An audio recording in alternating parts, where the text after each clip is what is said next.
गगनपुर शहर के सबसे अमीर व्यक्ति विक्रम सेठ की चर्चा हर जगह होती थी। उनके पास सब कुछ था, आलीशान बंगला, महंगी गाड़ियां, बड़ी बड़ी कंपनियां और सैकड़ों नौकर चाकर। लेकिन एक चीज जो उनके पास नहीं थी, वह थी संतोष। विक्रम हर दिन पैसे कमाने की नई योजनाएं बनाते, बड़ी बड़ी डील्स साइन करते और दुनिया को दिखाने के लिए अपनी दौलत पर इतराते। लेकिन उनके दिल को कभी सुकून नहीं मिलता। उनकी पत्नी राधा और बेटा अर्णव भी उनके इस स्वभाव से परेशान थे। विक्रम को बस एक ही चीज की चिंता थी, और अधिक पैसा कमाना। एक दिन विक्रम सेठ के बचपन के गुरु संत शिवानंद उनके घर आए। उन्होंने देखा कि विक्रम दौलत में तो डूबे हैं, लेकिन चेहरे पर एक भी खुशी की झलक नहीं है। संत शिवानंद ने मुस्कुराते हुए कहा, विक्रम, मैं तुम्हें एक चुनौती देता हूं।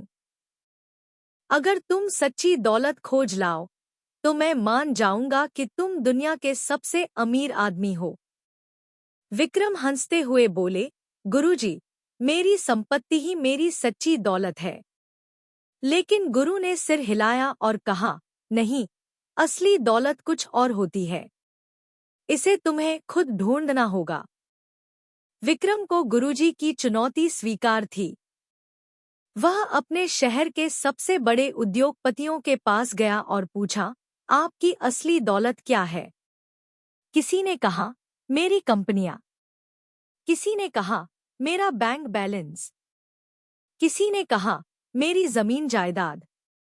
लेकिन विक्रम को यह उत्तर संतोषजनक नहीं लगे। उन्होंने बड़े बड़े विद्वानों और सफल लोगों से मुलाकात की, लेकिन कोई भी ऐसा जवाब नहीं दे सका जो गुरुजी को संतुष्ट कर सके। फिर एक दिन विक्रम को एक गांव में जाने का अवसर मिला। वहां एक गरीब किसान रामलाल से उनकी मुलाकात हुई। विक्रम ने उससे वही सवाल पूछा, तुम्हारी असली दौलत क्या है? रामलाल मुस्कुराया और बोला, मेरी असली दौलत मेरा परिवार है, जो सुख दुख में मेरे साथ खड़ा रहता है। मेरा स्वास्थ्य है, जिससे मैं मेहनत करके अपने बच्चों का पेट भर सकता हूँ।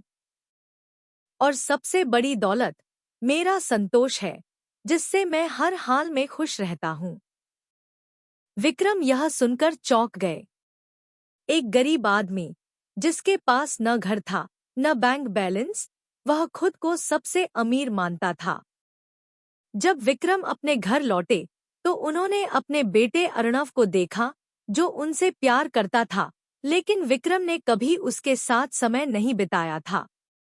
उन्होंने अपनी पत्नी को देखा, जो वर्षों से उनके साथ थी, लेकिन जिसे उन्होंने कभी महत्व नहीं दिया था। उन्होंने अपने नौकरों को देखा, जो उनके लिए काम करते थे, लेकिन विक्रम ने कभी उनकी तकलीफों को नहीं समझा था। विक्रम को एहसास हुआ कि वे दौलत के पीछे भागते भागते अपनी सच्ची दौलत, अपने परिवार, अपने रिश्ते और अपने जीवन के सुखचैन को भूल चुके थे। अगले दिन विक्रम गुरुजी के पास गए और बोले, गुरुजी, अब मैं समझ गया कि असली दौलत क्या है।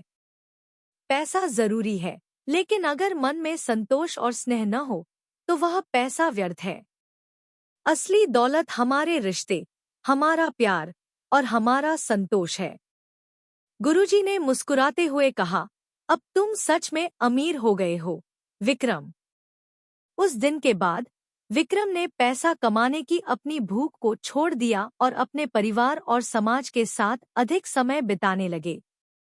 उन्होंने गरीबों की मदद करनी शुरू की और अपने धन का सही उपयोग करना सीखा। अब वे सच में दुनिया के सबसे अमीर व्यक्ति बन चुके थे, क्योंकि उनके पास सच्ची खुशी और संतोष था। यह कहानी हमें सिखाती है कि असली दौलत केवल पैसा नहीं, बल्कि रिश्ते, प्यार और संतोष है। धन की लालसा में हमें अपने अपनों को नहीं भूलना चाहिए, क्योंकि असली अमीरी दिल में होती है, बैंक बैलेंस में नहीं। अगर आपको यह कहानी पसंद आई हो तो इसे लाइक करें, शेयर करें और हमारे साथ जुड़ने के लिए सब्सक्राइब करें।